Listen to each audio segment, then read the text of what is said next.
নজর রাখবো পুরসভার জলের পাইপলাইনের কাজ করতে গিয়ে আক্রান্ত সায়েন্স সিটির কাছে চৌবাগার গুলশান কলোনিতে মার খেলেন 2 ঠিকা শ্রমিক।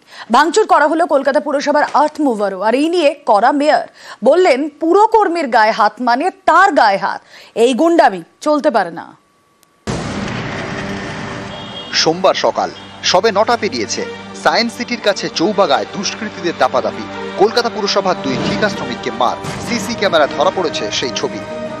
অন্যায় করেছে, কেউ হাত দিলে গায়ে সহ্য করা যাবে না। যে কোনো পৌরসভার কর্মীর গায়ে হাত দেওয়া অর্থাৎ আমার গায়ে হাত দেওয়া, আমার গালে চড় মেরেছে। আইন অনুযায়ী যা যা ব্যবস্থা করার আমরা করব। এই দেখুন, কারো হাতে ধারালো অস্ত্র, কারো হাতে লাঠি।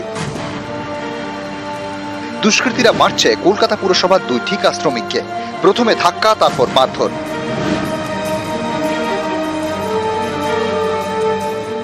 আমরা কর্পোরেশনের পাইপলাইনের কাজ করছিলাম। সকাল তখন 8:30-9টার মধ্যে 8-10 জন মিলে এসে আমাদেরকে হুমকে ধুমকে ধরে, ওদের হাতে অস্ত্র ছিল, বলছিল কাজ বন্ধ করো, গালি খিস্তি দিয়ে উল্টাপাল্টা ভাষা দিয়ে কাজ বন্ধ করে দিল এবং স্থানীয় ছেলেদেরকে মারধর করেছে।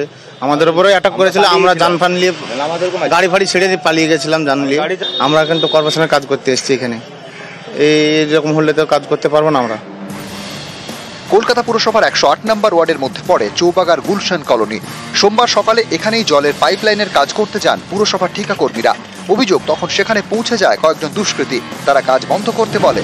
এরপরে শুরু হয় মারধর। আহত হন 2 জন শ্রমিক, বাকিরা পালিয়ে বাঁচেন। কলকাতা পুরসভার আর্থ মুভারও ভাঙচুর করে দুষ্কৃতীরা। আচমকা সব এসছে, মানে সব বড় বড় ছুরি নিয়ে এসছে, রড ছিল হাতে, এসে বলছে গাড়ি বন্ধ কর। আমি গাড়ি বন্ধ করে দিয়েছি, তাও এসে গাড়ির ভিতরে মানে মারতে শুরু করলো। আমি গাড়ি থেকে নেমে পালিয়ে গেলাম। দাবি কি ছিল? কাজ বন্ধ করতে হবে। কাজ বন্ধ কর। আমাদের লেবারদেরকে মেরেছে, আমি গাড়ির মধ্যে ছিলাম, তাহলে কম মেরেছে, আমার গাড়িতে তো মেরেছে, টায়ার কেটে দিয়েছে, কাছে মেরেছে। ওই মুহূর্তে আমি নেমে চলে এলাম। এই ঘটনায় আনন্দপুর থানায় অভিযোগ দায়ের করেছেন স্থানীয় তৃণমূল কাউন্সিলর সুশান্ত ঘোষ। একটা ক্রিমিনাল গ্রুপ আছে, এরা মাসের পর মাস ধরে জিনিস করে আসছে। কলকাতা পুরসভায় প্রায় 20 বছর পরে ওখানে প্রথম ড্রেনেজ পাম্পিং স্টেশনের কাজ আমি শুরু করেছি। রাস্তাঘাট করেছি, আলো করেছি। এটা অনেকের, কিছু কিছু লোকের পছন্দ হচ্ছে না, যাতে ওই অঞ্চলটা ওই অন্ধকারময় থাকে, এটা কেউ কেউ চাইছে। তার জন্য এই জিনিসগুলো করে একটা অঞ্চলকে আতঙ্কিত করে রাখার চেষ্টা। নিউজ 18 বাংলা।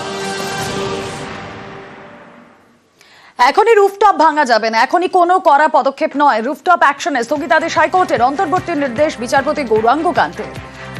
বৃহস্পতিবার মামলার পরবর্তী শুনানি।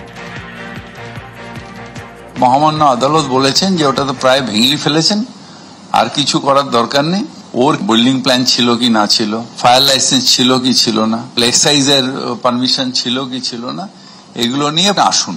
যেভাবে রুফটপ হোটেল গজিয়ে উঠেছে, সেখানে হাইড্রোলিক ল্যাডার সেটা লাগিয়ে রেস্কিউ অপারেশন হয় না। যদি রুফটপ পুরোটাই আটকানো থাকে, তাহলে হাইড্রোলিক ল্যাডারটা লাগাবে কোথায়, রেস্কিউটা হবে কোথা দিয়ে? যদি কোর্ট মনে করে যে না, মানুষগুলোকে ওই রকম ভাবেই রেখে দিতে হবে, আমাদের কোনো আপত্তি নেই।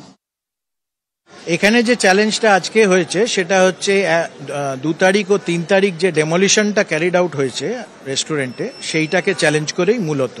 সেখানে আমাদের বক্তব্য খুব লিমিটেড, যে 401-এর নোটিশে এরকম ডেমোলিশন করা যায় না। কোর্ট কর্পোরেশনকে জিজ্ঞেস করেছেন, ওনাদেরকে নথি প্রডিউস করতে বলা হয়েছে যে কিসের ভিত্তিতে রাতারাতি এরকমভাবে ডেমোলিশন করা হলো।